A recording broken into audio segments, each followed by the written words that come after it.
On Jamaica Magazine today, we give you the facts on HIV prevalence in the country. Plus, work is far advanced to establish the site of a next city. We also take you through the process of making blood safe for transfusion. Hello, I'm Adrian Atkinson. Welcome.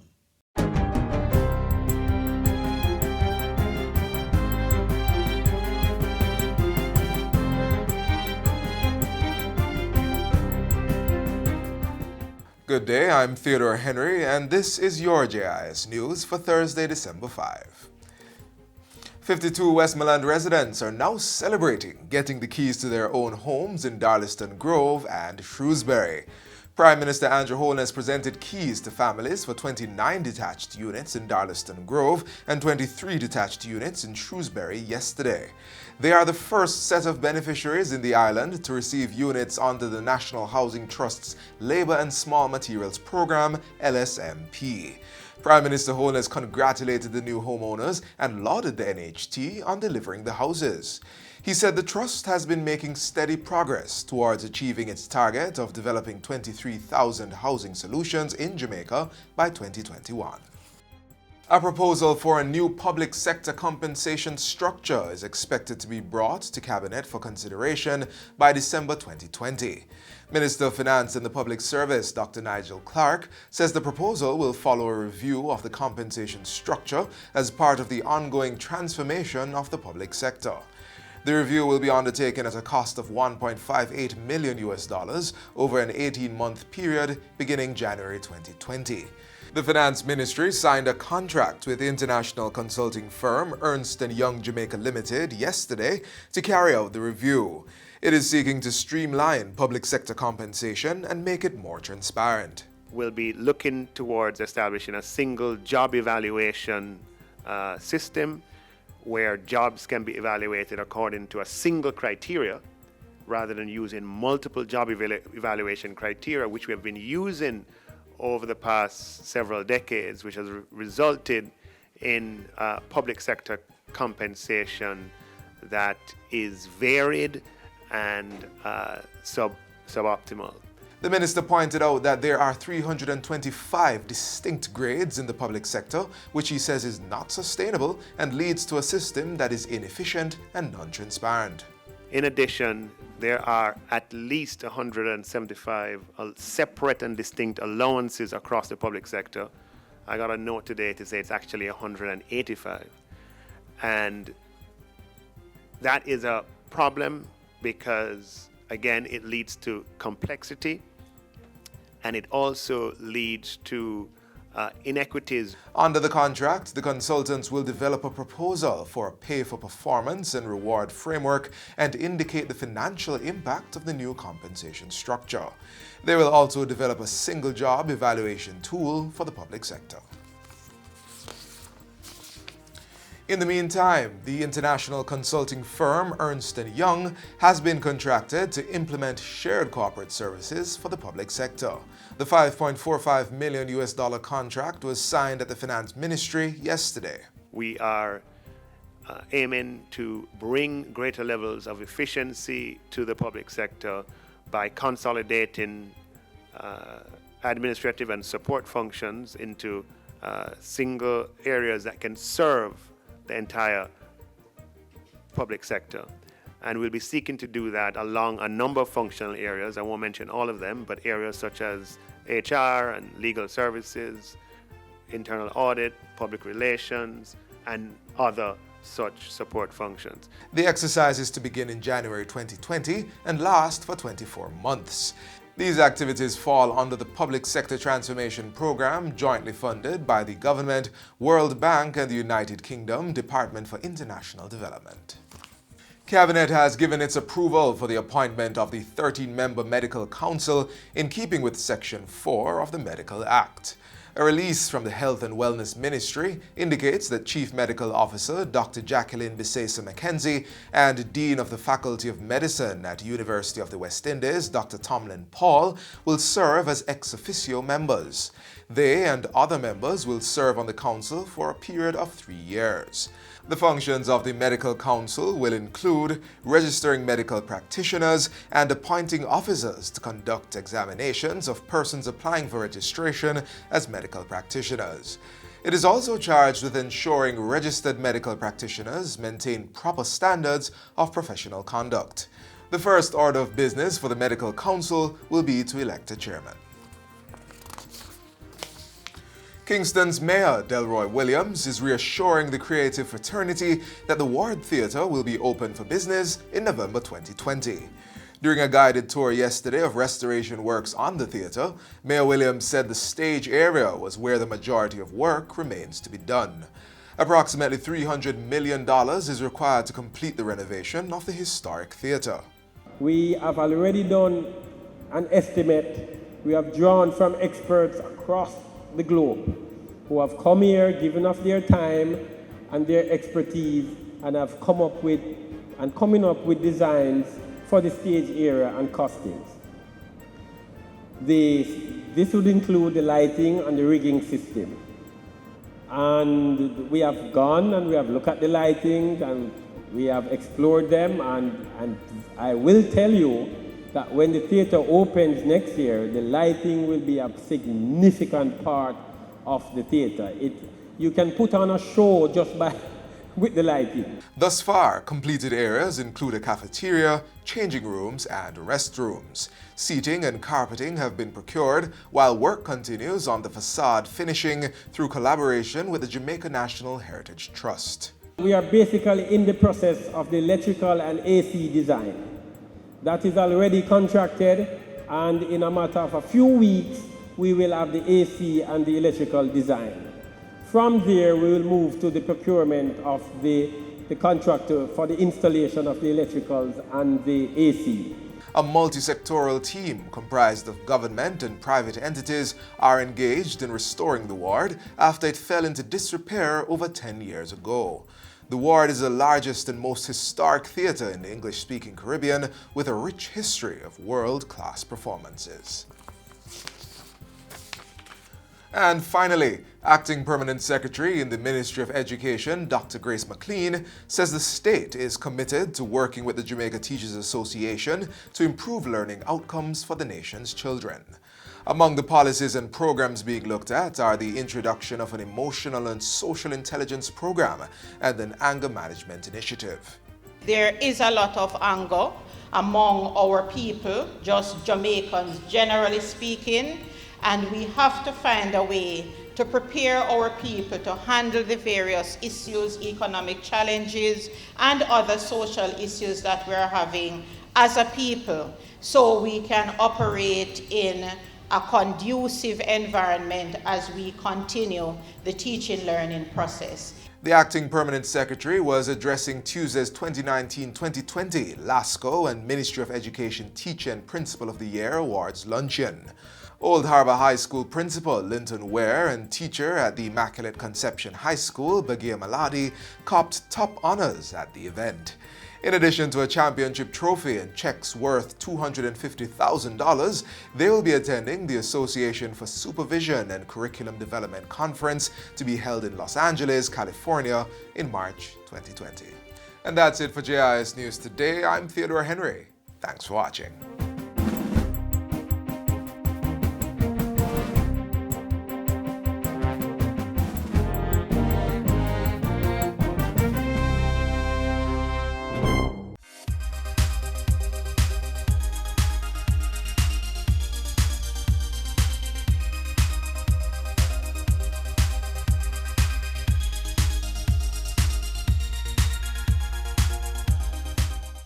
Government has been carrying out feasibility studies to find a location to establish a next city, one that is resilient to natural disasters.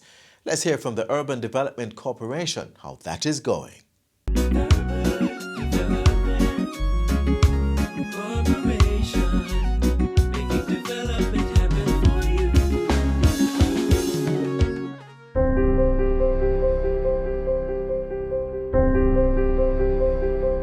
The government of Jamaica is undertaking a major development plan to support the country's economic growth, facilitate new opportunities, and build resilience to climate change and natural hazards. This includes the design and establishment of Jamaica's next city, a major strategic plan for the country, and the Urban Development Corporation is the agency charged with the responsibility to make this long-term development happen. We've got two cities, that's Kingston and Montego Bay. And just by their sheer location of being coastal, they are exposed to certain natural risks and hazards. What we're looking for is an urban center, another city that does not have similar kind of risks. Although small islands bear the least responsibility for climate change, we stand to lose the most as a result of its effects, owing partly to our small size and fragile economies. In addition, our populations, critical infrastructure, and key economic assets are highly exposed to extreme weather events, rising sea levels, and other hazards. The recent destruction wrought by Hurricane Dorian in the Bahamas is the latest example of how vulnerable small island states are to these effects. As one of the responses to these threats, the government is looking to develop a smart city that is resilient to climate change and natural hazards, a next city that is designed to be the new hub of national enterprise, government administration, as well as a technology network. The development of a next city comes at a significant juncture in our nation's infrastructure and economic development, particularly when there are several major national development projects, including large-scale investments at Nain St. Elizabeth, Vernon Field in Clarendon, and the Bernard Lodge and Caymanas developments in St. Catherine scheduled for implementation. The assessments regarding suitable locations and economic bases for the next city will include these major projects in support of cohesive national urban development. This in keeping with Vision 2030 and Jamaica's thrust towards becoming the major investment and logistics hub in the Caribbean. Our existing cities, Kingston, Montego Bay, are already densely populated, congested, and there's a tremendous strain on the existing infrastructure, the water, the sewage, the roads, and the public amenities and services, right? So from this point alone, planning a next city will help to ease the strain on the existing cities and create more space for the country to grow. The UDC, along with its partners, defined 3 phases that will lead to the development of this next city. Phase 1 has 2 components. It's called Phase 1A, multi-criteria site suitability model, and Phase 1B, the horizon scan and foresighting. Phase 1A is 100% complete, and Phase 1B, we're about 15% complete. The second phase is called master planning. Phase 3 is the implementation. On the Phase 1A, we utilize spatial data from various government agencies to best guide us in determining which location in Jamaica will be best suited for this city. Phase 1B involves looking at the global economy and to see what is the best fit for this new city and how we can seek to engage from now those businesses to be a part of the city. When Phase 1B is complete, then both phases A and B will determine the site for the next city. Phase 2 involves taking the site, basically looking at all aspects, looking at what type of infrastructure, whether it is roadways, whether it's rail, whether it's anything that will be required to meet the needs of the future. Phase 3 will bring the next city into life. In this phase, we'll see the rollout of the infrastructure, the roads, the economic activity, the residential communities, and everything that will make the city the place that we want it to be. A place to live, raise families, do business. The government of Jamaica, through the Urban Development Corporation, planning our next city safe, smart, and sustainable. To learn more about the work of the Urban Development Corporation, call 876-656-8031 or visit their website at www.udcja.com. You may also follow them on Facebook, YouTube, Twitter, and Instagram, or visit their information center on the ground floor Kingston Mall, downtown Kingston.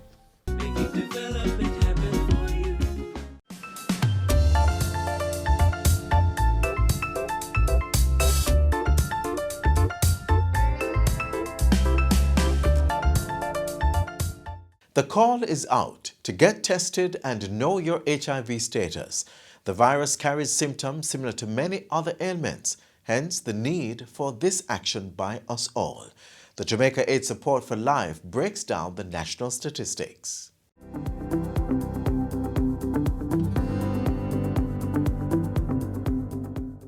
Welcome to Get the Facts, the program that provides you with information on government's policies and initiatives. I'm your host, Anthros Campbell. Now, the government has implemented measures to reduce infection and stigma, provide access to medication, as well as increase public awareness about HIV and AIDS. The government also continues to collaborate with the Jamaica AIDS Support for Life, an organization that has been providing support for persons living with HIV/AIDS. Today, we speak with Monitoring and Evaluation Manager of Jamaica AIDS Support for Life, Mr. Xavier Biggs. Mr. Biggs, welcome to the program. Thank you for having me. Now, we've heard so much about HIV and AIDS over the past years. Have people been taking heed? You know, the short answer to that has to be no. The virus is about 40 years in the region, and the response continues to remain relevant and needed. And so if I were to be very honest about that, then I would have to say no. There is still so much more left to be done. Whoa. Can you tell us about the global stats with HIV and AIDS? Well, the truth is close to 36 million or over 36 million people have died globally because of AIDS-related complications. Mm-hmm. And when you look at us in Jamaica in particular, there is an estimated 32,000 plus people living with the virus. Okay. That is compounded by the fact that just over 27,000 know, but only about 12,300 are consistent on treatment. That means that there are several points along the way that people are falling through the cracks. And every time a person does not get tested or a person knows their status and does not access treatment, then they create or could potentially expose others to the virus. So 32,000 persons now living with HIV and AIDS in Jamaica? Yes, that's the newest estimate that we've revised as of September 2019. How does that compare with the figures, say, for last year? Well, interestingly enough, we're always improving the models that we use to do the size estimates. And so if you asked us earlier this year, maybe around May, we would have said something like 39,000. But we have added new variables, and we have sought to ensure that the method is more accurate. And so we're a little bit more comfortable with saying that 32,600 plus people are currently believed to be affected in Jamaica by HIV. Well, can you believe that people would be there just because of fear, not going to get tested, not going to get treated when you're not feeling well?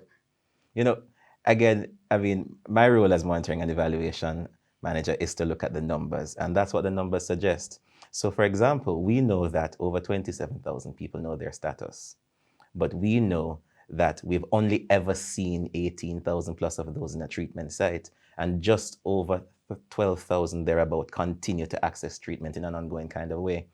What this means is that people are shying away from the system, and that is problematic for us. And so, yes, people are fearful of what people might think, what people might say, because HIV continues to be one of those heavily stigmatized viruses that we experience today.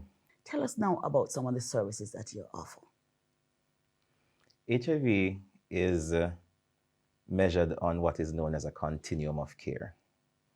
It starts with prevention all the way through treatment and onto what is known as viral suppression. And we at Jamaica AIDS Support for Life have what we call a comprehensive health and case management model that walks persons along that entire cascade depending on where they are. So we do that under 3 pillars.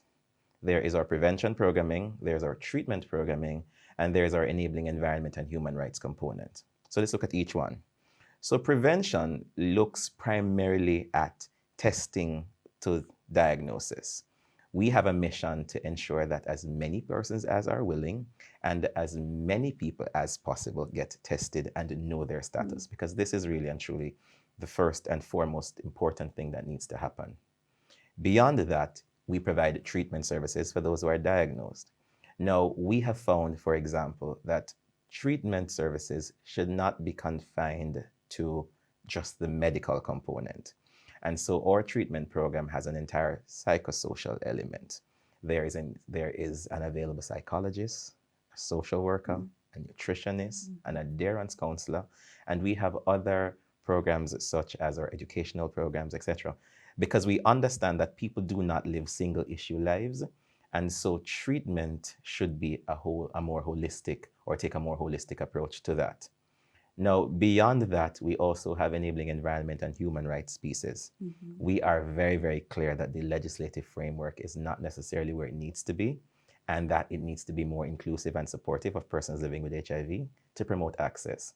And so that pillar of the organization continues to advocate for, lobby with partners to ensure that we are creating a safe space for people to access testing and access treatment services in.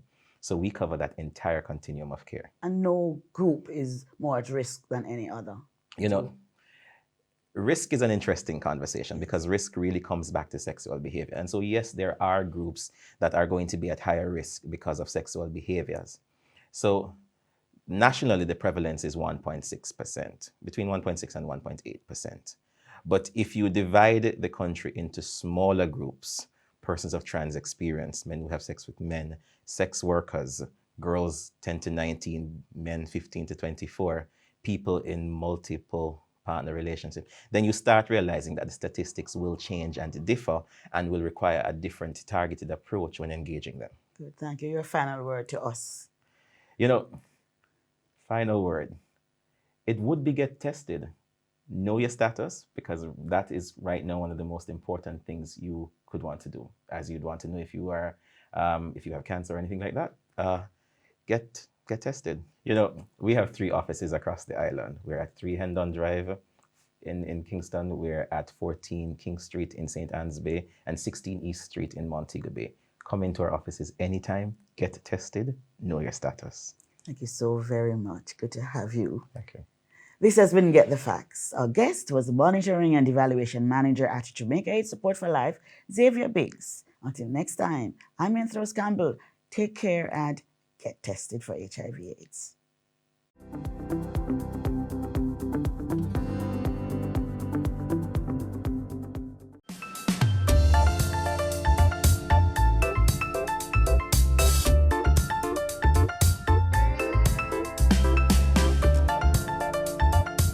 Up next, how blood is made safe for transfusion.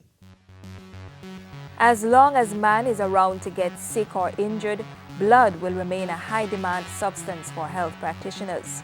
But for all its wonderful properties, the life-saving bodily fluid could become a death sentence if not handled properly.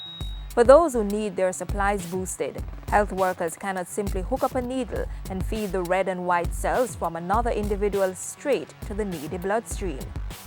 It's not just a simple matter of collecting blood, finding out what the group is, and then passing it on to the recipient. There are lots of other things that go into providing safe blood.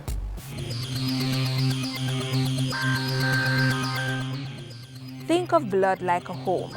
Certain fundamental things like walls, floors, and ceilings are common to all, but the little things you put in over the years and experiences you have within those spaces make each unique to its owner. Like your home, blood can change owners, but you have to make some adjustments to have it meet the needs of the new recipient.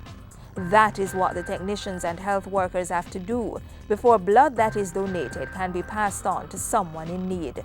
The first step is to screen the donor to determine their medical history and suitability to donate. The screening is aimed at 1, protecting the donor, and 2, protecting the potential recipient. After that, it's a matter of sterilizing the donor's arm and proceeding to draw the blood.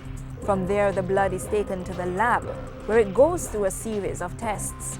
Technicians look for things like blood groupings such as A, B, O, and Rh types, antibodies in the red blood cells, venereal diseases such as syphilis, HIV, the virus that causes AIDS, hepatitis B and C, which affect the liver, and HTLV, human T-cell lymphotropic virus type 1 and 2, a virus that weakens the immune system.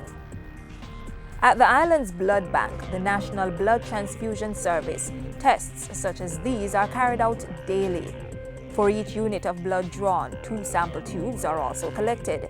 These are referred to as the red and purple top. For accuracy, data on the tubes must correspond with the main bag. The purple top sample is used to screen for antibodies and blood groupings. Blood grouping is just as important as the infectious screening. This ensures compatibility for the recipients, that is, people of the same blood group receiving the same blood type. We do our ABO grouping here at the blood bank using the Diamed system. This technology is a gel system. It has microtubules, otherwise we call it as wells, and it has our anti-serum already in these wells. A drop of the donor blood is placed into each of these wells. It is incubated and put in a machine that spins the substance at a high speed. After this process, a reading is given. This is an example of a blood group. We can read it macroscopically.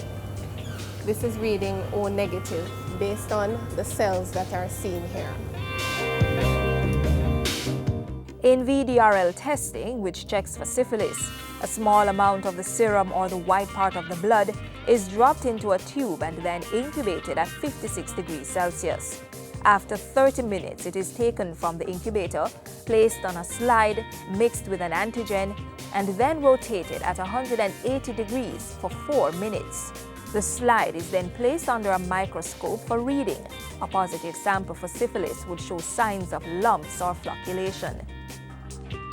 Samples from the main lab are taken over here for the human immunodeficiency virus HIV screening, as well as the human T-cell lymphotropic virus HTLV and hepatitis B and C screenings.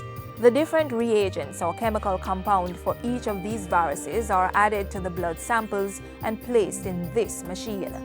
The reagent will cause a color change to the sample, indicating a positive reading. Basically, it interprets this color change to a numerical value, which we can quantitate. Either if it's positive, it tells us the degree of positivity based on the numerical value, and if it's negative, we also get a numerical value, but we also have a cutoff value which can tell us whether it's negative or positive. Whole blood is never administered as part of safety measures. The whole blood is separated into components: red blood cells or packed cells, plasma, or white cells.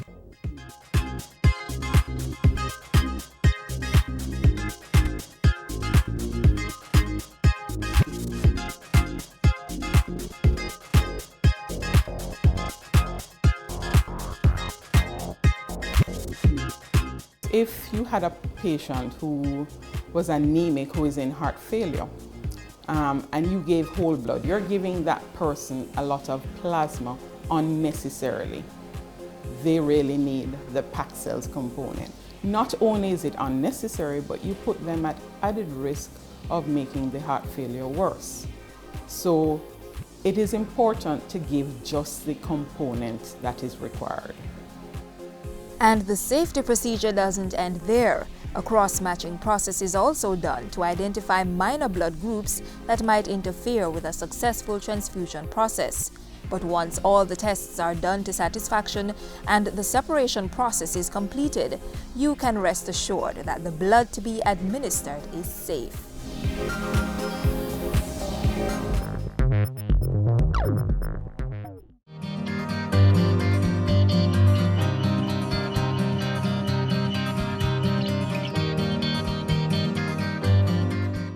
As we close today's show, we ask that you stay connected via our website, jis.gov.jm.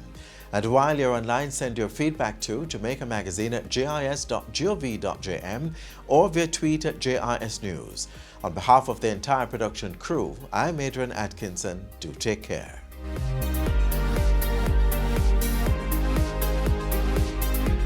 This has been a production of the Jamaica Information Service, the voice of Jamaica.